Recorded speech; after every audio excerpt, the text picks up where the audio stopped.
QTV Night News coming to you live from our studios on Kariba Avenue, and I am Jenna Basonko. Thanks for joining us here at the main news headlines. After a 7-year partnership, the National Water and Electricity Company NAWEC announced the termination of its power supply agreement with Turkish energy firm Powership. 27 Gambians residing in Mauritania were recently repatriated to the Gambia under the supervision of the Gambia Immigration Department and the Gambian Embassy in Nouakchott. In a bid to combat sexual harassment in the workplace, the National Human Rights Commission organized a 2-day forum to fast-track the adaptation of a generic workplace sexual harassment policy. Women in STEM, We STEM Gambia launched a Girls in STEM chapter at the Sami School of Nursing in Abuko on Tuesday. And in sports news, Medina United Academy, in collaboration with partners from Europe and America, organized a 2-day football talent scouting competition, which got underway on Wednesday. Those were the main headlines, and now the news in detail. Do stay.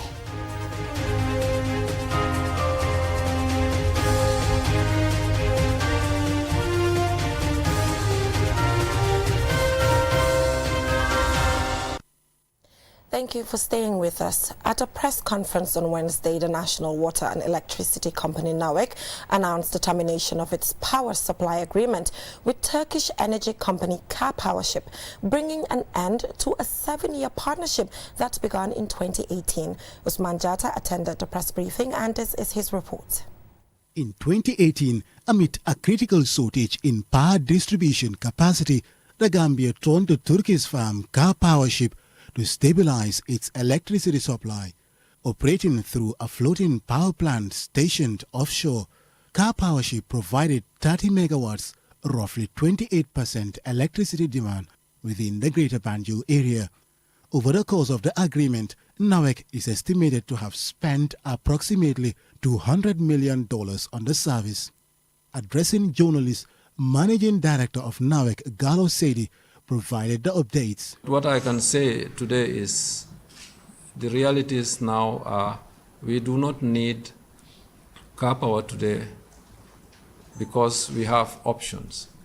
And this business is it's just like a market. You know, you have different salesmen selling the same commodity. So you go and you buy from the cheapest commodity. Focused on achieving universal electricity access, NAWEC is simultaneously investing in renewable energy, modernizing its transmission and distribution networks, and reinforcing connections. MD Saidi elaborates. This 225 line that is coming from Brikama all the way down to Jabang here was not there. So which means you cannot evacuate power beyond Brikama all the way to the GBA area to Banjul. But now that we have the 225, we are able to evacuate power from Brikama all the way to Banjul. As the continent's energy market expands, NAWEC is leveraging regional opportunities, forming partnerships with providers in Senegal and Guinea, and eyeing future collaboration with Ivory Coast. So most Gambians are thinking that, oh, you are relying on outside. This is the mentality that a lot of people are having, that, oh, you should not rely on outside, you should have your own. But that mentality needs to change. People need to know now that we have a market. That's why you call it the West African Power Pool. In every country, there will be investors, they will generate power, and if they have excess, they can sell. With this shift, some members of the public hope to see reductions in electricity tariffs. MDC noted that the impact of these new partnerships will be reflected in NAWEC's long-term performance and customer outcomes.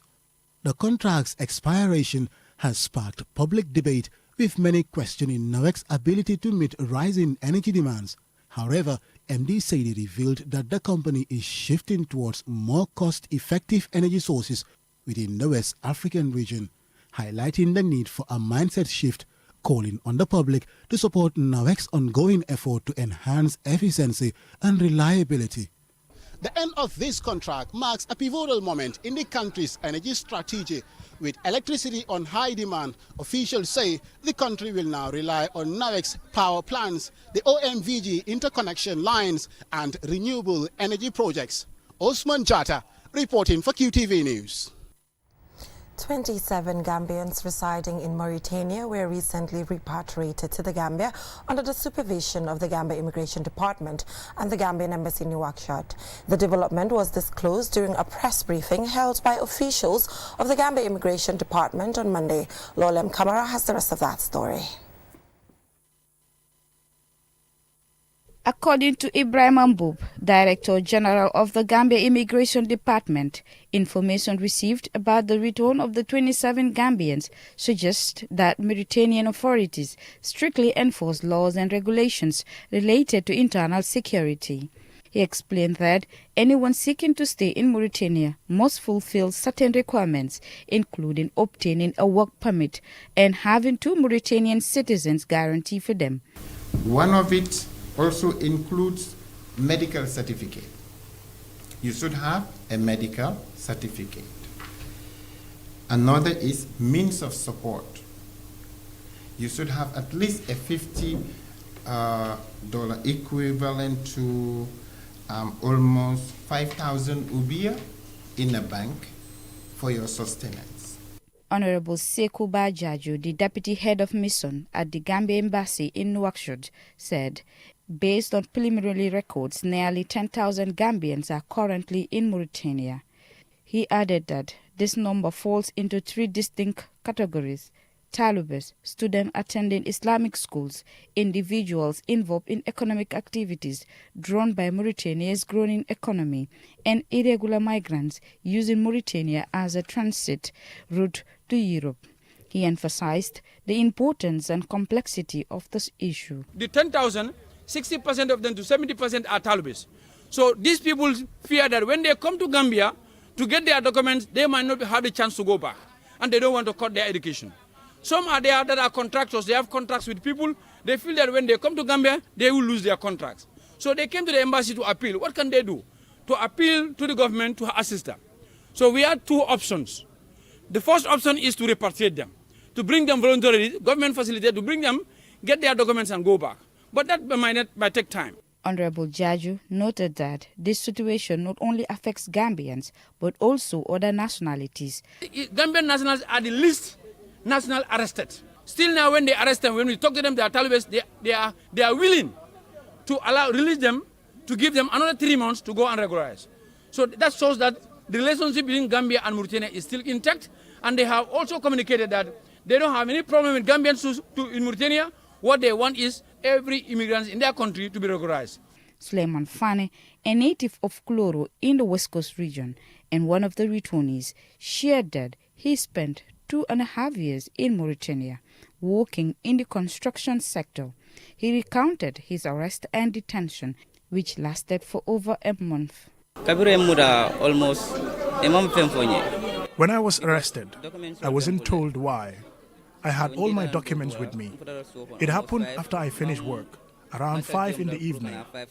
I had just performed ablution and was about to pray when I had a knock on my door. When I opened it, they introduced themselves as police officers. They asked if we had any documents, and we said yes. After showing them our papers, they asked if we could go with them to the police station. Both the Gambia Immigration Department and officials from the Gambia Embassy reaffirmed their commitment to safeguarding the welfare of Gambian citizens, both within the country and abroad. For QTV News, Slowly M. Kamara. In a bid to combat sexual harassment in the workplace, the National Human Rights Commission has organized a 2-day workshop to fast-track the adaptation of a generic workplace sexual harassment policy.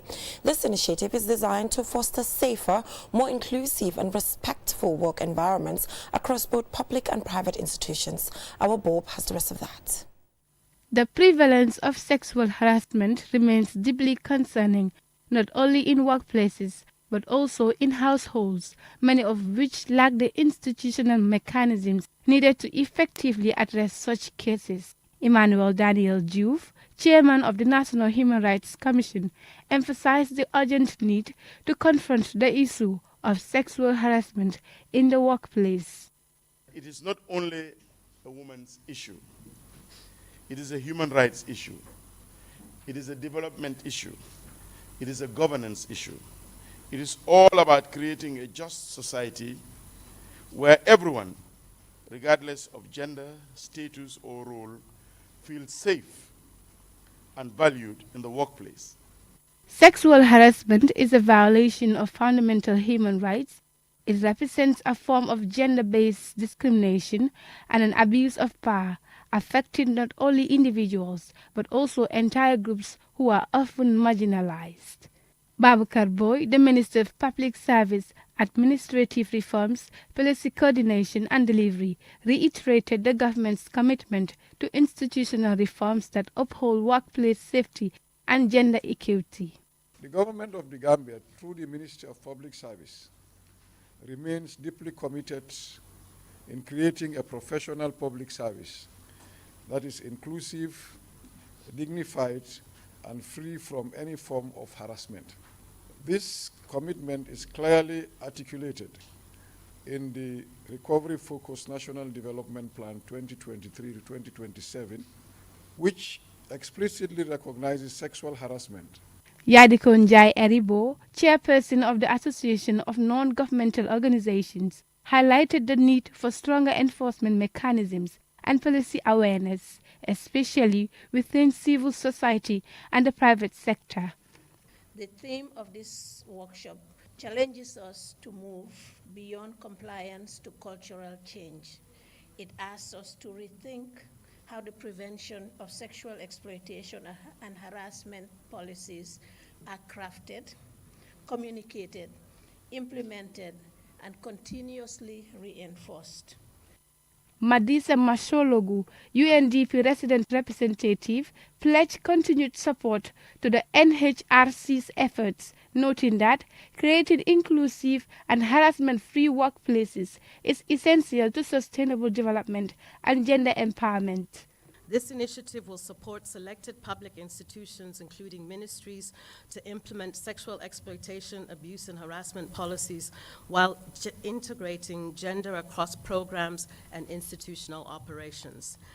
The urgency of the initiative is backed by a 2021 NHRC commissioned study on the sexual harassment in the Gambia's workplaces.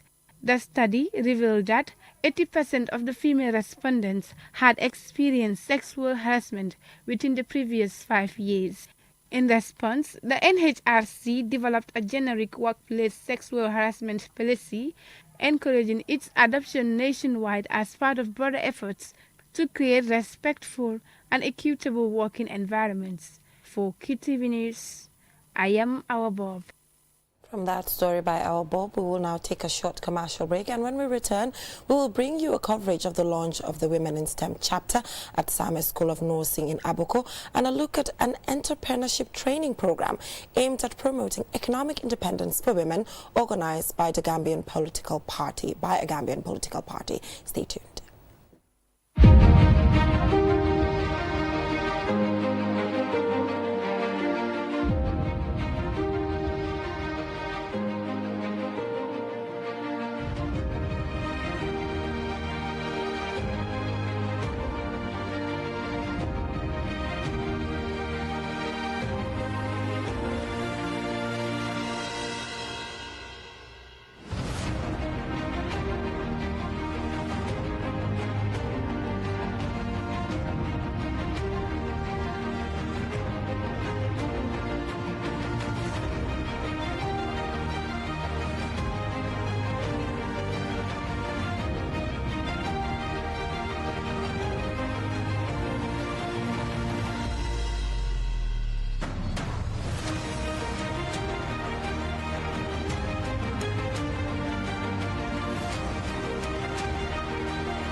réewu Gambia ana ñu ko doon waajal di laajte kañ la ak fan la dama ne may ma sa nopp ma déy la waa Kombo Beach Resort ñoo leen indil Amados borom Masamba Waalo mu nar a ñëw def kala diina bu doy waar bu nar a neex on the 9 of May lay doon dama ne lii foor na ñu ne emuñu ci loolu dinañu indi Awa Gambia xale bu mun a wëy Awa Gambia nooy ñëwee mu ne ma kapsin dinaa def lu foor ndax kat ku ma xam ma ci mbalax mu tar mi dinaa indi ñaar fukki sabar waaw kay Kombo Beach Resort ne emuñu ci loolu dinañu indi malls mu ñëw toj Souleymane yi ñëw toccanti ko kon nag book leen seeni tables gold table $50,000 platinum table $60,000 individual duga bi $4,000 kon nag reservation enquiries number 764-7777 sama mbokku Gambian yi maa leen jox rendez-vous inshallah le 9 mai waaw Kombo Beach.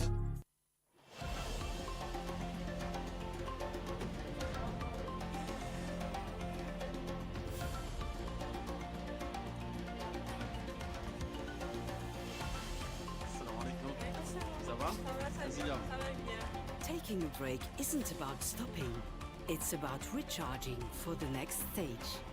Welcome to our oasis.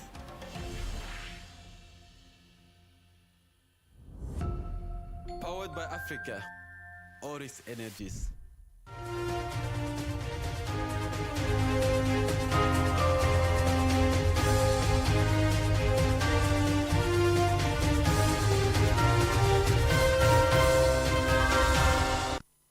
Welcome back from that short commercial break. If you're just tuning in, this is QTV News and I am Jennifer Sonko. Women in STEM, We STEM Gambia launched a Girls in STEM chapter at the Sami School of Nursing in Abuko on Tuesday.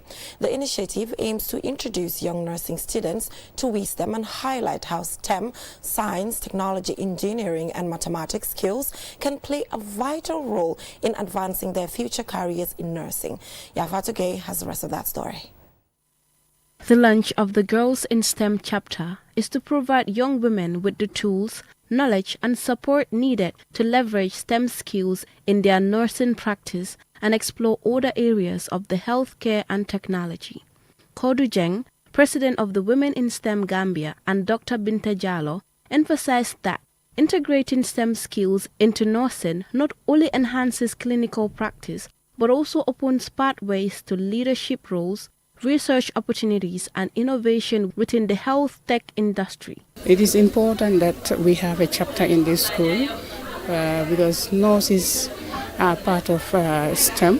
Nursing is an area that relates to STEM education in the Gambia. And it is important for us to link them with professionals who are already in the field, for them to know that it's not only they can stop, they can move from where they are now. They can be doctors, they can be senior nurses. Your everyday life deals with precise STEM work. Before you administer any dosage to a patient, you need appropriate calculation for a dosage. And that itself is STEM. And nursing have advanced to a level where we have nurse informaticists, wherein these nurses are just focused on patient data to be able to predict outcomes of patients. Georgia S. Noor, finance administrative at Sami School of Nursing, and Fatoumata Toure, a student, shared their excitement about the visit, highlighting how impactful and beneficial it will be for them. I'm sure it's going to give them a lot of impact. One of the impacts will be, it will give them the zeal, it will also give them the importance, that is the self-importance they are, because they are very much important to the society as to what they are studying, being the nursing. And again, it is going to open lots of opportunities and lots of doors to them, giving them a future career. This is a great honor and pleasure to have STEM in our school, because it motivates us and it's empowering us. Like, personally myself, it gives me the courage to expose the hidden talents that I have in me, and I believe following all their steps, I have a long way to go in the future and I can build a lot. The nursing students provided a comprehensive tour of their library, showcasing their knowledge in the field and highlighting the valuable resources that support their academic growth. They proudly presented their work and shared the progress they have made in their studies, reflecting their dedication and enthusiasm for learning. Through this engagement, Women in STEM Gambia aims to bridge the gap between traditional nursing education and the rapidly evolving opportunities within STEM, ensuring that the next generation of nurses are equipped with the skills to excel in both fields. The launch of the Girls in STEM chapter at Same School of Nursing is a step towards empowering young women to leverage STEM for career growth, innovation and leadership in healthcare. Reporting for QTV News, this is Yafatu Gay. Thumbs up to WeSTEM. Now moving on, the National People's Party NPP launched a comprehensive agro-processing and entrepreneurship training program aimed at empowering women by providing them with practical business skills to promote economic independence. The initiative, named Success Enterprise, was launched in Jara Soma in the Lower River region. This story is by Loliam Kamara. Success Enterprise is a capacity-building program that aims to provide women with comprehensive training in agro-processing and food packaging by transforming locally sourced agricultural products into marketable, value-added goods. The initiative aims to promote entrepreneurship among women, create sustainable income streams, and reduce the Gambia's reliance on imported goods. Participants were trained in product development techniques, quality control measures, and small business management practices. The party's administrative secretary, Sidi Surif Sise, emphasized the broader vision of Success Enterprise.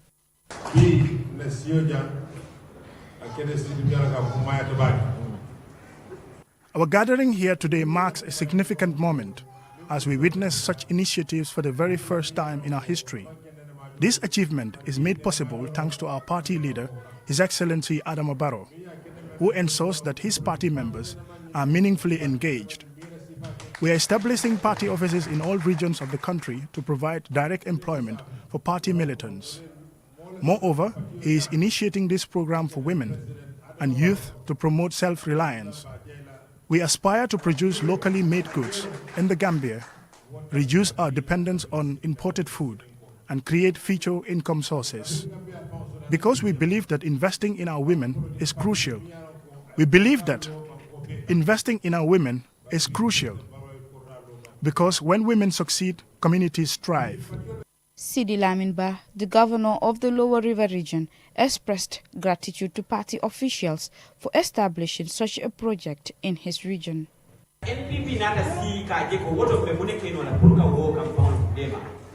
If the NPP can visualize such initiatives and encourage party members to be proactive, it's something we must commend them for. We want them to be more than just supporters at rallies. We want everyone to see themselves represented in the party. This is why we are creating opportunities for our members to be independent. So I want to thank everyone, starting from the president, for this wonderful opportunity for our women and youths. By equipping women with essential skills in agro-processing and food packaging, the program not only promotes entrepreneurship but also contributes to the reduction of the Gambia's reliance on imported goods, paving the way for a more self-sufficient and resilient future. For QTV News, Loli M. Kamara. From that story by Loli M. Kamara, let's now take a look at what is happening in the world of sports.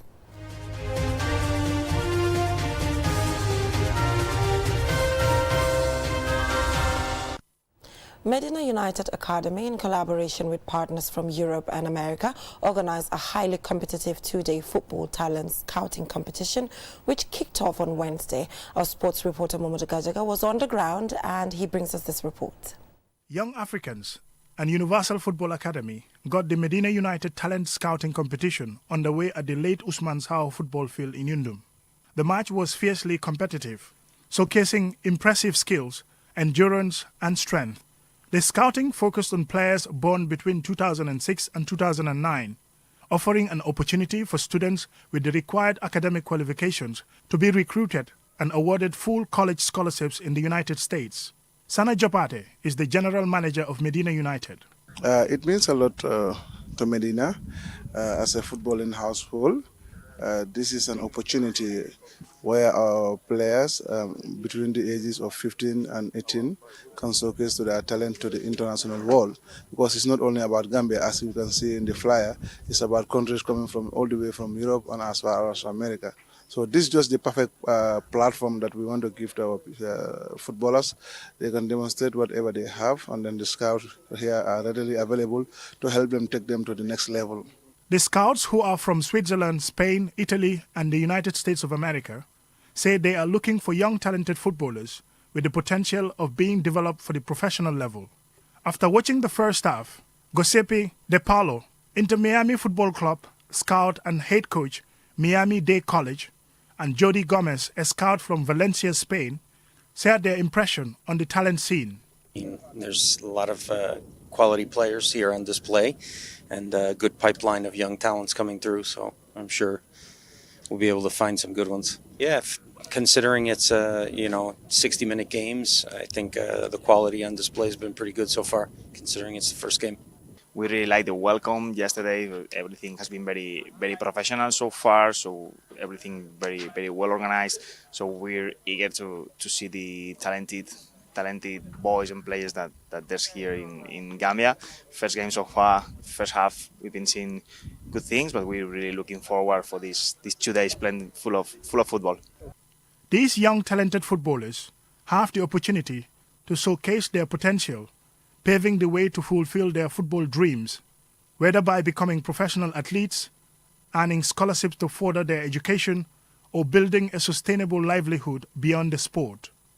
Mamadou Gajaga, QTV News. Good luck to the young players. Well, that is all we have time for. Join us at 10 p.m. for another bulletin. And do not forget to tune in for an interesting episode of Youth Dialogue. Bye for now.